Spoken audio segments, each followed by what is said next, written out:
Hello, in front of me I have DOOGEE T40 Pro, and in this video I'm going to show you how to create a backup of your data.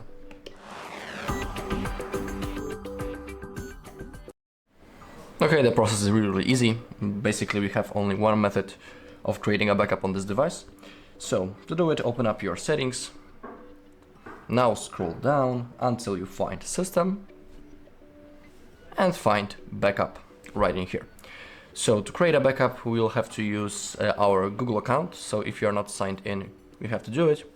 Simply sign in into already existing Google account or create a new one.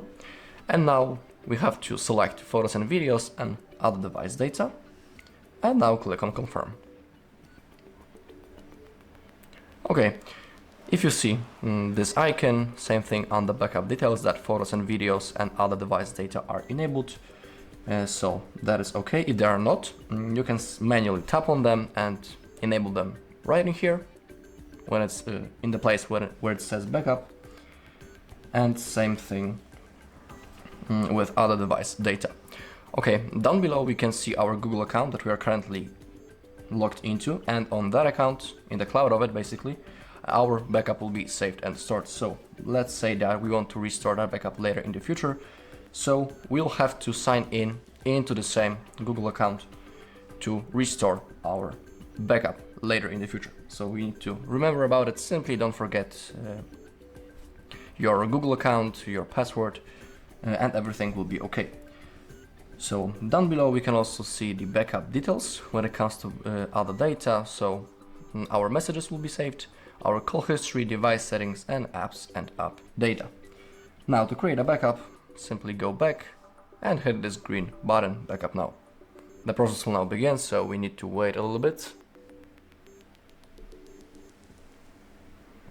Okay, in here as you take a look, a small circle appeared and it's fulfilling. Basically when it disappears, it means that our backup has been successfully created, and we will also see a notification on the bottom of the screen that our data has been backed. Of course, if everything goes fine, but in 99% situations it's always performed. So let's wait a little bit until it's finished. In my case, I don't have many data on this device, so it shouldn't take much time. So let's wait a little and everything will be saved. Okay, your data is backed, so it's a confirmation that everything went successfully. On the other device data sentence, we can see that the backup has been created 0 minutes ago, so it's like an other extra confirmation. And if you click on other device data, you scroll down, we have backup details, and for example 30 of my apps has been copied. Same thing with device settings. On this tab it's impossible to make a call or send an SMS because we don't have a SIM card tray, so that is why it's not backed. And also in my case I don't have any messages or call history, so that is why it hasn't been backed, but everything has. Alright, and that's all in this video. Thank you all for watching. If you found this video helpful, please leave a like, comment and subscribe.